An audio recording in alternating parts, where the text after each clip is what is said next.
The first time I saw my own face on national TV, there was a bright red handprint on my cheek and a headline calling me a violent protester.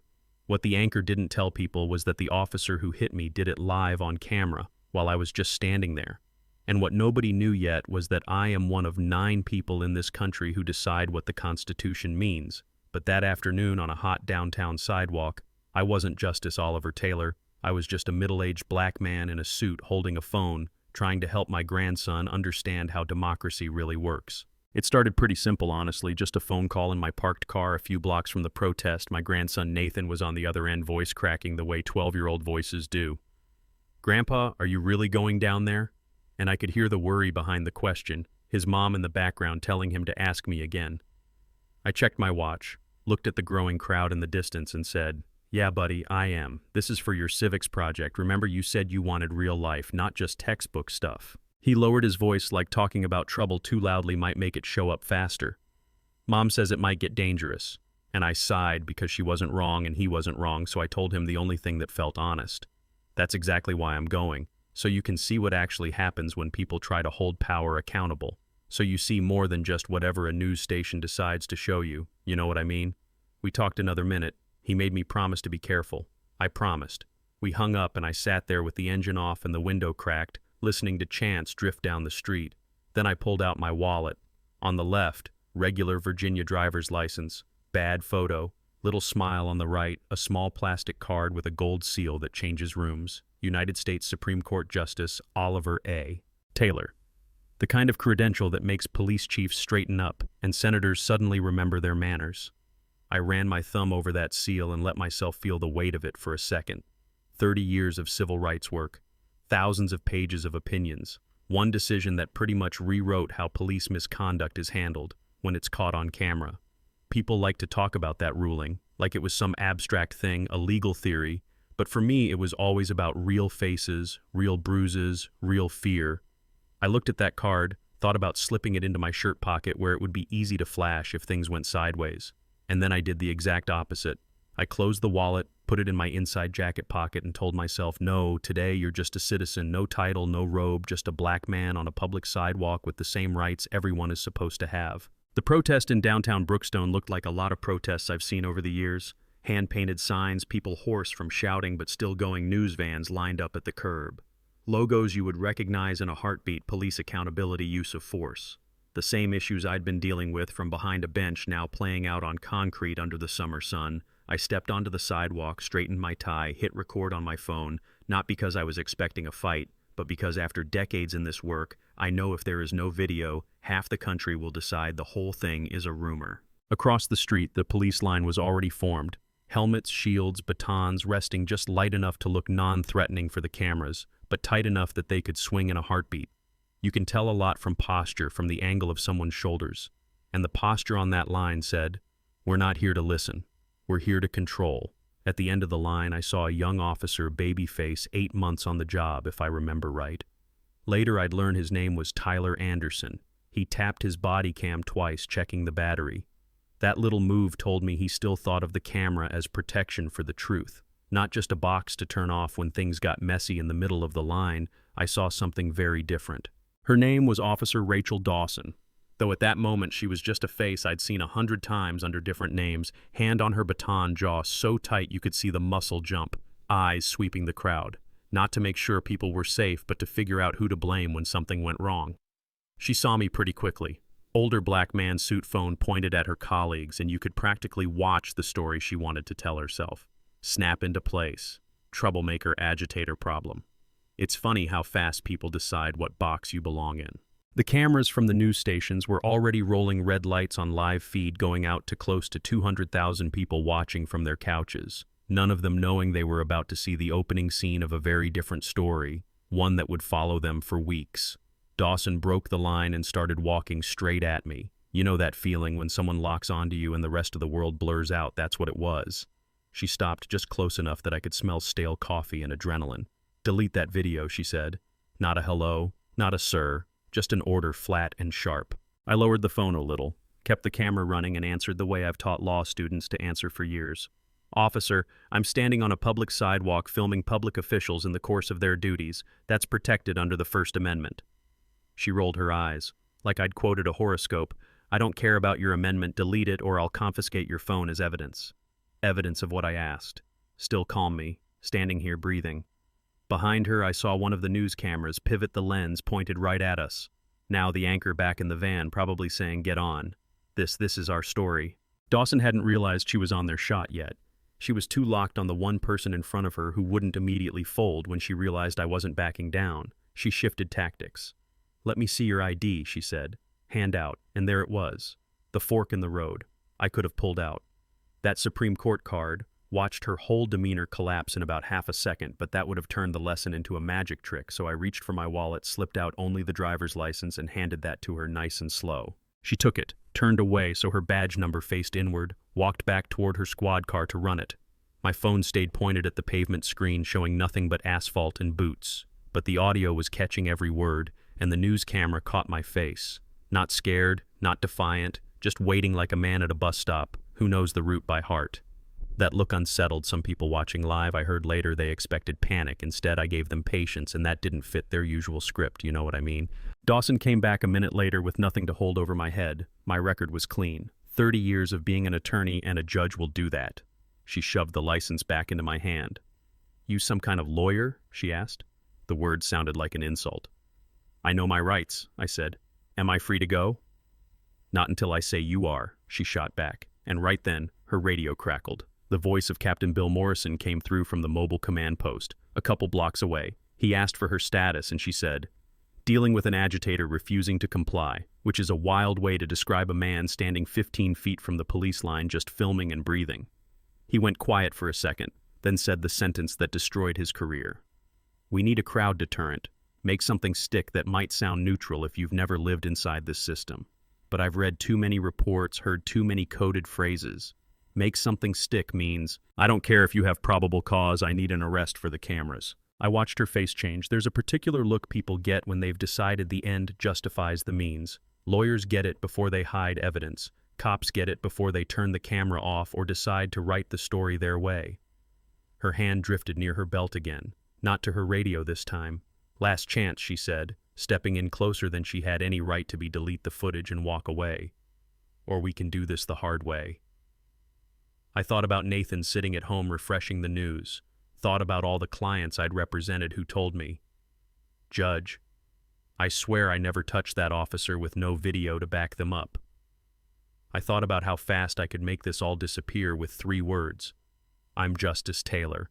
And a little plastic card, and then I heard myself say, calm and clear, "I'm not deleting anything, and I'm not walking away.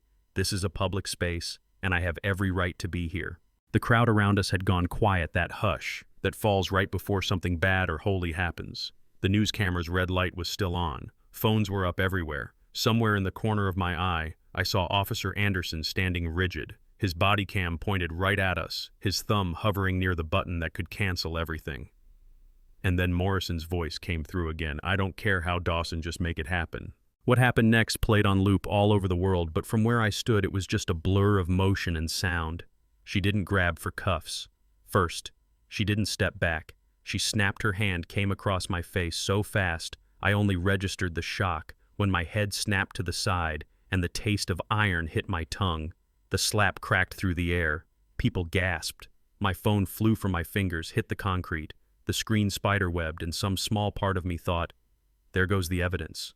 But then I saw the tiny red recording light still blinking through broken glass audio, rolling, picking up every word as she grabbed my arm, spun me around and shouted, "You just assaulted a police officer. You're under arrest for assaulting an officer. You all saw it," and the lie went out live to 200,000 homes, full volume. I didn't fight her, didn't twist away, didn't do anything that could be painted as resistance. I let my arms be yanked behind me, cuffs biting into skin, and I went as still as I could. If there's one thing you learn in courtrooms, it's this. The first story people hear sticks deep, but a clean record and a clear video can dig it out. They walked me through the crowd like a trophy, some folks shouting in anger, some stunned quiet, some already filming. Anderson's voice came through his own mic, shaky but clear. "Suspect in custody. I have visual," and that body cam saw something very different from the story Dawson was already rehearsing in her head. At the precinct, they processed me like any other suspect, took my belt, my shoelaces, my fingerprints. The booking officer barely looked up. Name, Oliver, Anthony, Taylor, I answered. He typed it in without connecting anything. Occupation attorney, which wasn't a lie, just not the whole truth. You want to call your lawyer? He asked, glancing up like he finally noticed. I was calm in a way most people in cuffs are not. I'll make my call when I'm ready, I said, and he shrugged and waved for another officer to walk me down to holding. The cell was small and cold concrete bench metal toilet, the smell of old fear baked into the walls. I sat down, leaned back, and took inventory, cheek-throbbing wrists, raw head, clear my phone somewhere in an evidence bag still humming with the sound of Morrison's order and Dawson's threats on the wall. There was a phone I could use to light up more federal agencies than they had cells in that building. My clerk likes to joke about. Protocol 7, the emergency plan for when a Supreme Court justice is detained. I stared at that phone, then at the tiny camera in the corner, and realized that if I used it right, then the story would become "Powerful man uses power to escape consequences." But if I waited, if I let the system think I was nobody, just a little longer, it would show my grandson what it does to people when it thinks no one important is watching. So I waited while I was staring at those four walls. The outside world was moving fast. The first clips from the protest hit social media. People filming from different angles uploaded their videos. Some showed the slap, some caught the argument before it. None of them knew my name, so the hashtag that started trending was just #JusticeForBlackMan, which when you think about it is kind of poetic. The local news station that had aired the violent protester assaults officer line started getting tagged in videos that showed the exact opposite. Producer Emily Carter pulled the raw footage from their cameras and found a clean shot of Dawson's hand hitting my face while I stood still. She took it to anchor Tom Bradley and said, "We got this wrong," and he hesitated, worried more about looking foolish than about being honest. "We'll review it before we say anything," he told her, and in that hesitation their chance to be first with the truth slipped away. Back at the station, Anderson sat in the locker room with his laptop watching his own body cam footage. He saw the slap, heard Morrison say, "Make something stick," watched me, keep my hands at my sides the entire time, and he remembered every rumor he'd heard about inconvenient files going missing. So he did something simple and dangerous. He synced his body cam to his phone and sent an encrypted copy of the footage to his personal email. Not because he hated his department, but because he loved the idea of being a cop who told the truth. In the break room, Dawson was scrolling through Twitter, half amused, half annoyed. A coworker mentioned that the guy she arrested looked kind of familiar. She brushed it off until she saw my name on the booking sheet next to the coffee maker. "Oliver Taylor," she muttered. It tickled something in the back of her mind, so she typed it into Google on her phone, and a second later she was staring at my Supreme Court portrait with the same calm face she had slapped on the sidewalk. The cup slipped from her hand, exploded against the tile. Hot coffee everywhere. "Oh my God," she whispered. "Oh my God. Oh my God." That moment ended up on video too. Someone caught her face turning white because phones are everywhere now, watching everything. About an hour after that, while I was still counting the cracks in the concrete, I heard the station get quiet in a new way, the kind of quiet that comes with real trouble. The radio started popping with words like "federal," a dispatcher's voice said. "All units be advised, Department of Justice agents en route to the precinct. ETA 20 minutes. The officer on duty glanced at my cell door like he was seeing me for the first time, then looked away fast. When the agents arrived, they didn't come in shouting. They walked like people who knew they didn't need to raise their voices. They spoke to Morrison first, told him calmly that the man his officer had arrested for assaulting a cop was Justice Oliver A. Taylor of the United States Supreme Court. He dropped his coffee, same as Dawson. Then they came down the hallway to my cell. One of them opened the door. "Justice Taylor." "Sir, are you injured? Do you need medical attention?" he asked. And I stood up, straightened my jacket out of habit, and said, "I'll live, thank you. But I imagine some people in this building are about to have a very long night." They walked me out past desks where conversation stopped mid-sentence, past Dawson sitting in a chair. Hands clenched so tight her knuckles were white, past Anderson, who met my eyes, uncertain whether he should nod or disappear. I gave him the smallest nod back, just enough to say, "I see you." And then we stepped outside into a wall of cameras and questions. Reporters shouted my name. "Now, not protester, not suspect, Justice Taylor, will you press charges? Do you think this was racism? What message does this send to the country?" I raised my hand and let the questions wash over me. A second then said justice will run its course through the proper channels through the system. The same system every citizen is supposed to be able to trust. It was short, and it was all I was willing to give them right then, because the truth was still collecting itself in files and hard drives. Over the next few days, the story unfolded in a way none of them could spin away. The Department of Justice synchronized footage from 3 news cameras, 40-plus cell phones, and Anderson's body cam. They released stills showing my feet planted, my hands at my sides, released audio with Morrison's Make Something Stick order, and Dawson's copy that released data from my phone proving I hadn't moved toward her at all.